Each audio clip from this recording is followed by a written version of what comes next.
Tom Homan explains to Bill Maher why we can't give amnesty to illegals and gets applause from Maher's audience. I haven't even seen this clip yet, but it's surprising to me that they would applaud Tom Homan, because, of course, Bill Maher is a progressive. He's a leftist. He's a Democrat, and so is his audience. So for them to applaud Tom Homan shows that an overwhelming majority of Americans want Trump to go in and clean up the streets of illegal aliens. It goes to show that it's only a small amount of people that is pushing for this open border amnesty illegal alien stuff. It goes to show that. And it's very, very surprising to me. Again, I haven't seen the clip yet. I'm going to be reacting while I'm watching this clip. So we're going to play it. But before we get started, go ahead and hit that like button. Share this out so we can get this information out there. Subscribe if you're not already a subscriber. And hit that alarm bell so you know when I'm putting out new stuff. Also, check out my link tree in the description. There's a link to my Patreon. That's where I'll talk about things that I can't talk about here. There's also a link to my Instagram and my X account, so follow me there as well. All right, let's get into this news. Now, this comes from the Gateway Pundit, and they report that Tom Homan appeared on the Bill Maher show this weekend and was asked by Maher why we can't just give amnesty to the millions of people who come into the country illegally. Maher used all the typical liberal arguments against Homan, even going so far as to suggest that ICE is scaring people. So ICE aren't supposed to do their job because they're scaring people? But anyway, Homan broke it all down logically, and by the time he was done, even Maher's liberal audience was applauding. So let's get right to the clip here. Here we go. You would agree that we need some immigration. Like we used to have a quota, like a million people a year. Say that's the right number. We still do. We're the most giving nation in the entire world. Okay, so let's say it's that. And we went overboard for the last 4 years under Biden, and we let in too many. Wouldn't it be smarter now to say, now that it's zero, let's let that even out? We were going to have 1 or 2 million every year, but we let in 10 million.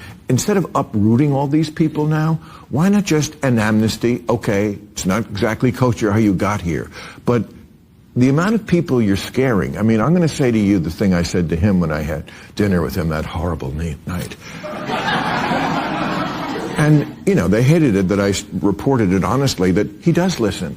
And he looks you in the eye. And he not got mad one time when we were arguing about anything I contradicted him. And I said to him, and I'll ask you now the exact words, you're scaring people. Do you really want to scare your own people this much? He talks about homegrowns are next. I mean, people are scared, not just illegal immigrants. And a lot of them are working. I live in L.A. They're the only people here who do work. So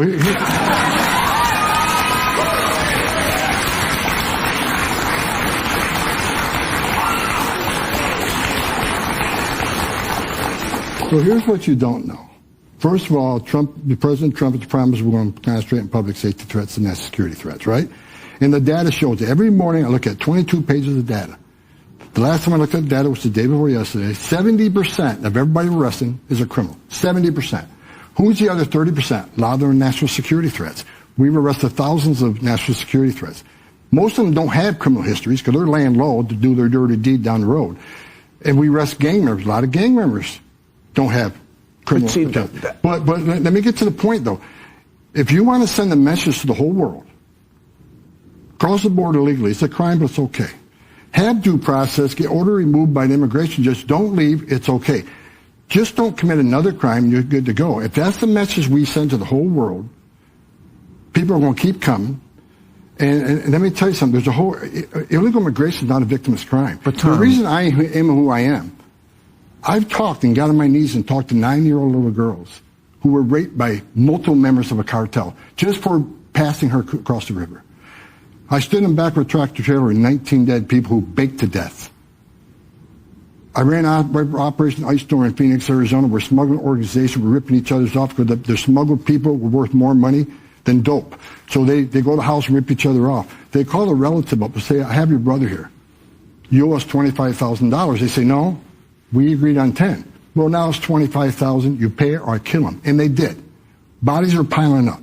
They actually called relatives and tortured their son or their brother because they didn't pay the fees. What I'm saying is, that's what you have to show. There's consequences.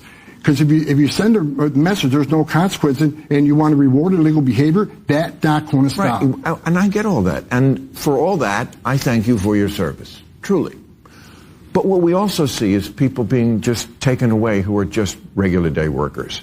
The waitress who worked for 14 years at some coffee shop. And everybody's like, oh, you know what? We voted to get rid of the bad people. You know, the people you were just talking about. But not Carol. What's going on there? Don't you think it's been a little heavy-handed? Don't you think you've picked up a bunch of people who shouldn't be picked up at all?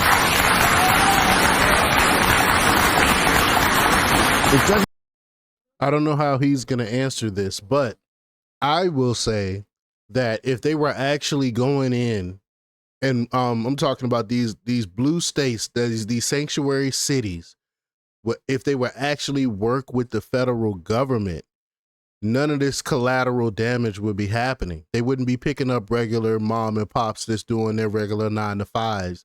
See, the thing is, they go in to these places trying to get the worst of the worst, and they'll find these worst of the worst, and then they'll find other people there that's there illegally as well. What are they just supposed to let them go? No, that's the federal government. They're gonna get wrapped up in this stuff because they're surrounded with the bad bads as well. I'm just gonna call them the bad bads, but for lack of a better term, you know, the actual terrible criminals that are like the traffickers, the gang members, and stuff like that. None of that collateral damage will be happening if the local governments, the local municipalities in the cities that were sanctuary cities, if they will work with the federal government, none of that stuff will be happening because they would just be handing over the illegals, the really bad criminals, and there will be no reason for the federal government to even come in and do anything about that. That's what they failed to understand. If they would just work with the federal government, it wouldn't, the mom and pops that are actually working and doing their thing wouldn't be getting picked up in the aftermath of this. They don't talk about that. It seemed like it was done with a scalpel. What I think about every day is, again, we prioritize the worst first, and the numbers show we do it. What I've said from day one, if you're in the country illegally, you're not off the table. You know why? Because there are millions of people standing in line, taking their tests, doing the background investigations, paying their fees to be part of the greatest nation on earth. If you want to be a part of the greatest nation on earth, there's a right way and wrong way to do it. If you like it or not, the ones who are here illegally cheated the system. They moved themselves to the front of the line, and they've overwhelmed the immigration court system back 9-10 years, which means the people who are really trying to come here the right way are sitting in the back of the bus, right? It's just like what people don't talk about, these 10 million, 10.5 million that came to the border in Biden. Well, they're asylum seekers. What people don't understand, if you look at immigration court data over the last 10 years, nearly 9 out of 10 of them will get an order removal because they don't qualify for support asylum. They're not escaping fear and persecution from the home government because of race, religion, political affiliation. They're coming here for a better life, and I get that. But while they're clogging up the system and cheating the system, there are literally thousands of people in this world that really are escaping fear and persecution from their home countries that are sitting in the back of the bus. Yeah. So there's a reason we're a nation of laws. And you know, if you or people don't like what ICE is doing, they go scream at Congress. We're enforcing laws that they enact. Well, I hope it all gets better. I thank you for coming here and explaining it. I appreciate it, Tom, and ask the president to leave me on one more week. I got a really funny bit next Friday. I appreciate it. Thank you very much. Tom Homan. Listen to that clap. I'm very surprised at that. If people in Bill Maher audience can understand Homan's final point here, why can't Democrats in Congress? Because Democrats in Congress have to placate to the far left. They have to. That's their base. They have to have those open borders, or they wouldn't have that support of the extremists. But y'all let me know what y'all think about all this. Leave your comments down below. Like, share, and subscribe. And check out jjthepsychotherapist.com for the latest in news. Until next time. Peace.